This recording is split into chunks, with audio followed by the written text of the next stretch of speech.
अंदाज़े बयां गर्चे बहुत शौक नहीं है,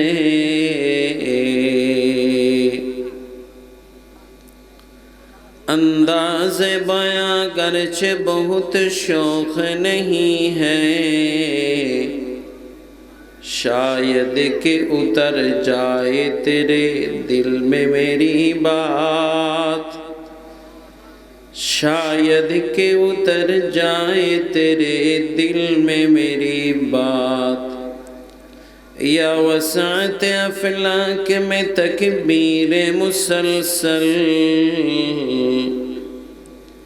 या वसात अफलाक में तकबीर मुसलसल, या खाक के आगोश में तस्बीह मुनाजात, या खाक के आगोश में तस्बीह मुनाजात।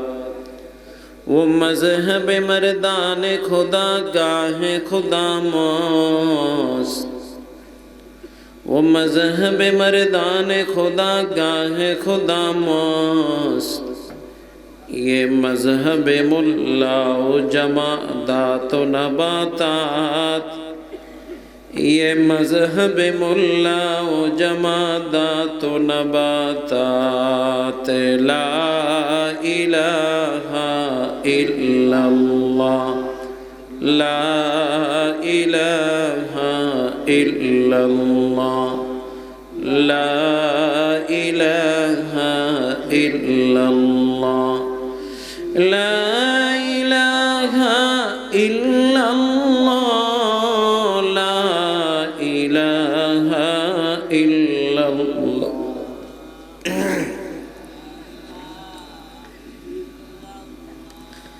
ला इलाहा इल्लल्लाहु मुहम्मदुर रसूलुल्लाह सल्लल्लाहु अलैहि वसल्लम। मेरवारिशपुर कालाबिटा যুব সমাজের উদ্যোগে আয়োজিত আজকের এই ৬ষ্ঠতম বার্ষিক ওয়াজ ও দোয়ার মাহফিলের সম্মানিত সভাপতি, প্রধান অতিথি, আমন্ত্রিত ওয়াইজিনে কেরাম, উলামা ইজম, আমার সামনে ডানে বামে উপস্থিত অত্র এলাকার সর্বস্তরের ইসলাম প্রিয় তৌহিদি জনতা, পর্দার আড়ালে অবস্থানরত মা বোনেরা, আমি আপনাদের সকলের সম্মুখে পবিত্র কালামুল্লাহ শরীফ থেকে কয়েকটি আয়াত, অসংখ্য হাদিস সমূহ থেকে ছোট্ট একটি হাদিস তেলাওয়াত করেছি। আয়াত সমূহ ও হাদিসের আলোকে মুখতাসার সময় কিছু জরুরি দিক নির্দেশনামূলক আলোচনা করার চেষ্টা করব, আল্লাহ যদি তৌফিক দান করেন। আপনারা আমার কথাগুলো শেষ পর্যন্ত আমলের নিয়তে মনোযোগ দিয়ে শুনবেন ইনশাআল্লাহ।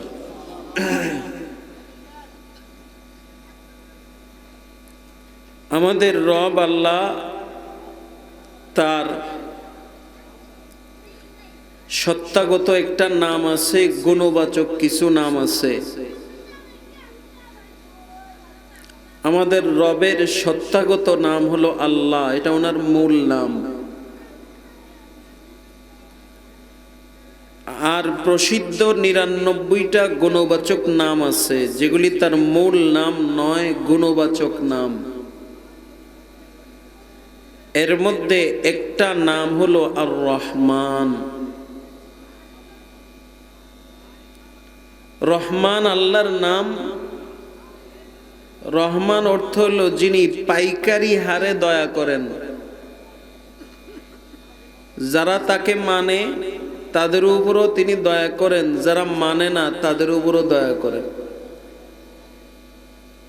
যেমন দুনিয়ার হায়াতে কাফের মুশরিক বেঈমানেরা ইহুদি খ্রিস্টানরা আল্লাহকে মানে না, এক আল্লাহকে মানে না, কিন্তু আল্লাহ কাউকে না খাইয়া রাখেন না, সবাইকে খাওয়ান, ঠিক না? আবার যারা আমরা আল্লাহকে মানি আল্লাহ আমাদেরকেও খাওয়ায়, তো যারা মানে এদেরকেও খাওয়ায়, যারা মানে না এদেরকেও খাওয়ায়। এইটা হলো পাইকারি হারে দয়া, সবার উপর দয়া। এই সবার উপর যিনি দয়া করেন তাকে বলা হয় রহমান। তিনি কে? আল্লাহ। আল্লাহ এই দয়াবান পাইকারি কি কি দয়া করছে, এই দয়ার একটা বর্ণনা পরবর্তীতে কোরআনের এই আয়াতগুলিতে বর্ণনা দিচ্ছেন যে আমি পাইকারি হারে তোমাদের উপর কি কি দয়া করছি। তো আল্লাহ বলেন, 1 নম্বর, আল্লামাল কোরআন খালাকাল ইনসান আল্লামাহুল বায়ান। রহমান উনি যিনি কোরআন শিখাইছেন, ও খালাকাল ইনসান, এরপরে মানুষ সৃষ্টি করেছেন, ও আল্লামাহুল বায়ান, এবং মানুষকে বাক শক্তি দান করেছেন। কে করছেন বলেন তো? এই আয়াতে 3টা কথা বলছেন। 1 নম্বর বলছেন আমি মানুষকে কোরআন শিখাইছি, তারপরে মানুষ বানাইছি, তারপর সেই মানুষকে বাক শক্তি দিছি।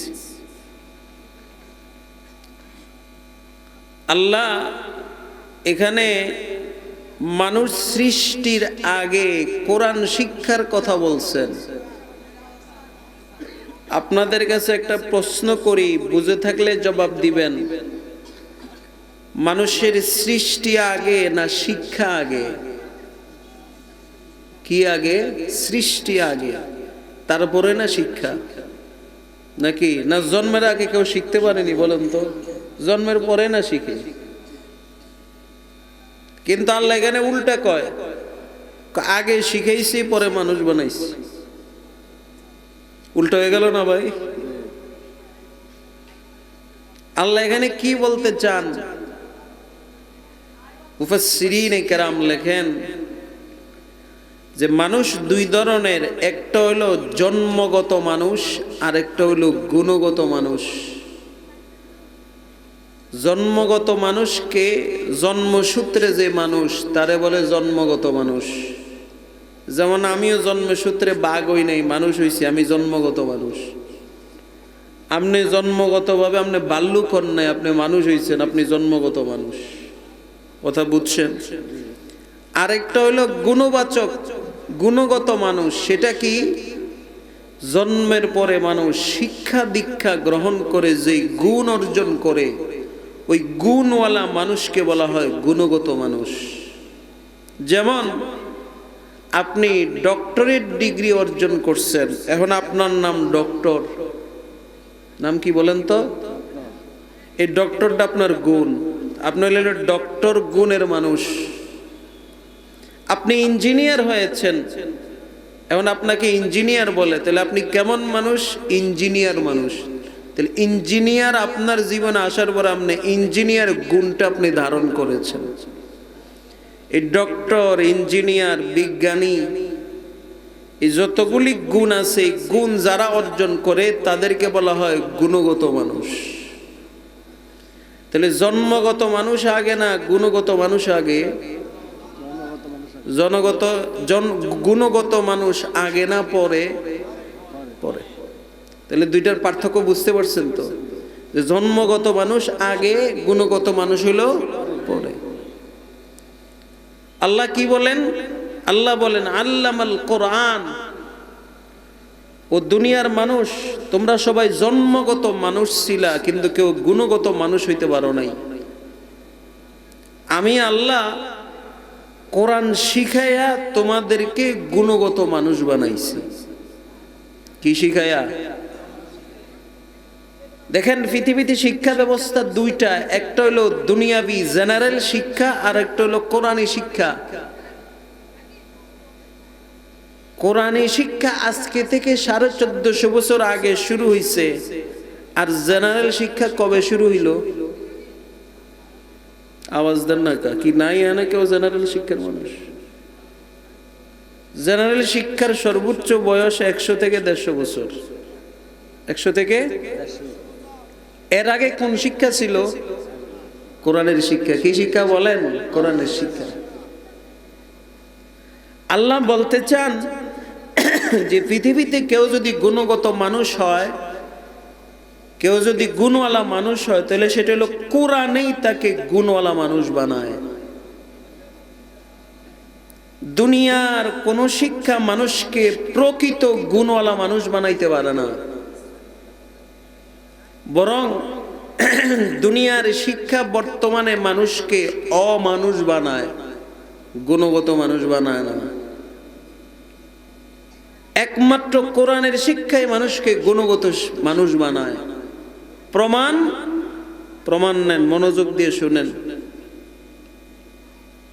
প্রমাণ হলো আমাদের দেশে জেনারেল শিক্ষা আছে, ইউরোপ আমেরিকাও জেনারেল শিক্ষা আছে, আছে না নাই? আমাদের দেশের জেনারেল শিক্ষা থেকে ইউরোপ আমেরিকার জেনারেল শিক্ষা অনেক মজবুত, শক্তিশালী। কেমন? ইউরোপ আমেরিকার ভিতরে আইন আছে, আইন নিয়ম। একটা সন্তান যখন জন্ম নেয়, জন্ম নেওয়ার পরে যখন তার বয়স হয়ে যাবে 7, তখন প্রত্যেকটা মা বাবার দায়িত্ব হলো ওই দেশের আইন যে এই সন্তানকে শিক্ষিত করতে হবে, শিক্ষা দিতে হবে। কত বছর পর্যন্ত? 17 বছর পর্যন্ত। কোন মা বাবা যদি এই আইনের লঙ্ঘন করে, একটা সন্তান 7 বছর হয়ে গেছে, তাকে দুনিয়াবি শিখাইলো না, কিচ্ছু কোনো শিক্ষা তাকে দিল না, তাহলে ওই দেশে এটা দণ্ডনীয় অপরাধ। এই জন্য মা বাবাকে জেলে যেতে হবে। মা বাবাকে জেলে ঢুকাইয়া সরকার সন্তানের দায়িত্ব নিবে, নিয়া এই সন্তানকে সরকার 17 বছর পর্যন্ত পড়াবে। এটা ওই দেশের আইন। কিন্তু আমাদের দেশে এরকম কোন আইন আছে? আমাদের দেশে যেই পেশার হয়, বাবারা সাধারণত সন্তানদেরকে সেই পেশারই শিক্ষা দেয়। কেউ যদি কৃষক হয়, তাহলে সন্তানকে কৃষক বানায়, পড়ালেখার কাছে দাঁড়াও নেয় না। আসেনি বলেন? কোন মা বাবা যদি ব্যবসায়ী হয় বাবা, তাহলে অনেক বাবা আছে ব্যবসায়ী বাবা, চোখ ফুটতে ফুটতে যখন একটু বুঝে স্কুল কলেজে দেয় না, না দিয়া ব্যবসায় নিজের সাথে রেখে রেখে ব্যবসা শিখায়। আছে না নাই? আছে। এই কাজ করার কারণে আমাদের দেশে কি এমন কোন আইন আছে যে তুমি তোমার ছেলেরে শিখাও নাই, জেনারেল শিক্ষায় শিক্ষিত করো না, এই জন্য তোমাকে জেলে যাইতে হবে? এরকম কোন আইন কি আমাদের দেশে আছে?